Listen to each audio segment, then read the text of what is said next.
magic truly saved my life. I have Tourette syndrome, and it went undiagnosed for 20 years.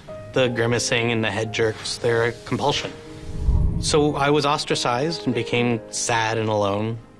But my symptoms are barely noticeable when I'm performing.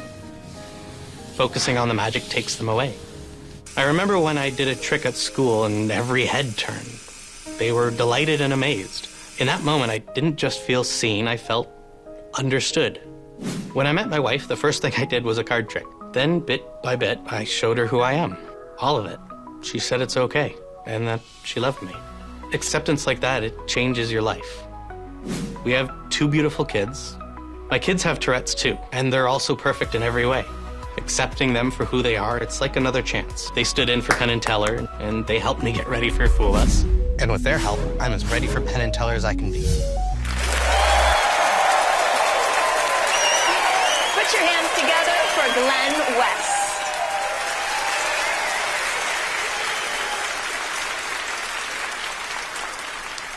Well, Penn, Teller, Brooke, thank you for joining me on stage. If I'm being honest, I am a little nervous. We are too. Oh. Well, I hope you don't mind if I begin by making myself a drink. Now, I brought my own cup. Okay. I also brought my own straw. Woo. Don't worry, we're safe.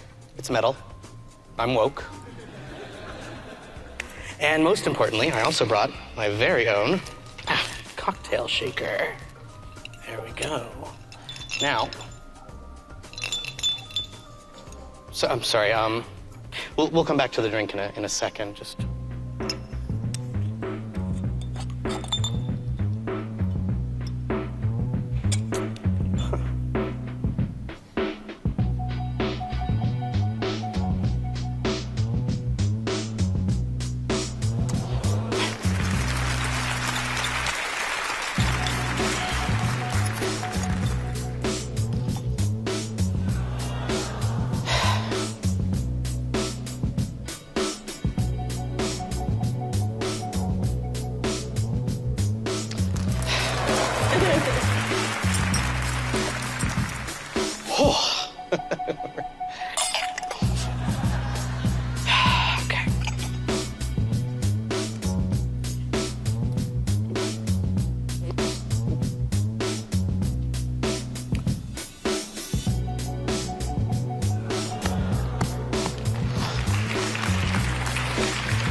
Okay.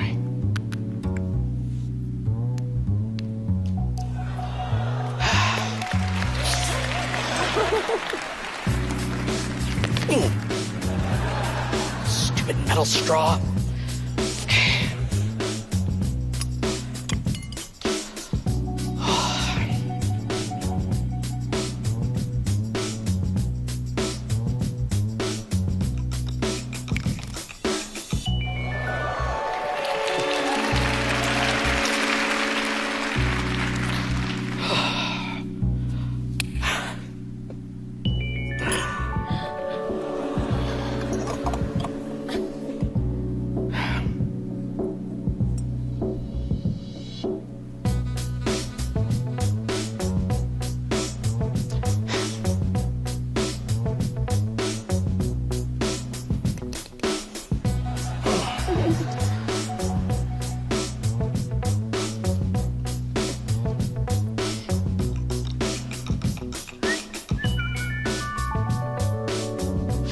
Kedavra!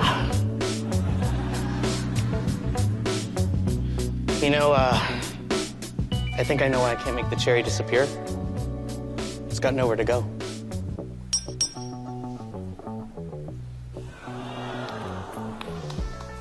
Well, thank you. You know what they say, when life gives you lemons... Make lemonade. No, pour the tequila.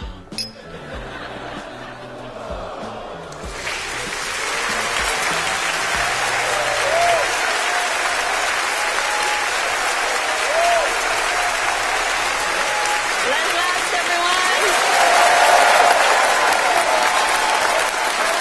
is amazing.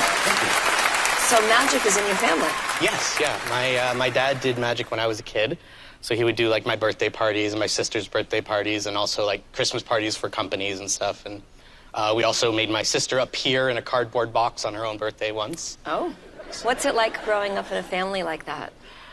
It's always entertaining, lots of cards. Is it intimidating to have the guys and having the three of us sitting here just examining every move? Absolutely. Well, you've definitely fooled me, but let's see if you fooled Penn and Teller. Are you ready? All right. Boys? Hey, Glenn, boy, I love being right up there and seeing that. And fortunately, for our enjoyment, we love the cups and balls. And unfortunately for you, we know a little bit about the cups and balls. See, when someone has the kind of chops that you have, it's just so wonderful to see. Everything was so clean. We also know David Williamson, which is also informative in that. Cups and balls is always an abstract thing. And this becomes a concrete thing with all objects that we know and recognize. And you use the fact that you're using real props way beyond what you could do with the cups and balls. And it's a beautiful, beautiful, beautiful routine. So now it's time to talk about Hunter S. Thompson, who wrote a book called Fear and Loathing in Las Vegas. And here we are in Las Vegas. We always have the fear when we're watching the act that we aren't going to be able to tell how you did it. And then we have the self-loathing at this part. We have to tell you that as much as we loved it, we think we have a pretty good idea how you did everything. Well, Glenn, did they know how you did your trick? well, I have to say, performing cups and balls for Penn and Teller, I may as well be using clear plastic cups. Thank you. And that means? I did not fool them. You did not fool them. Well, you fooled me, and we really enjoyed it, and we loved having you on the show. Thank you so much. Glenn West, everyone. Thank you.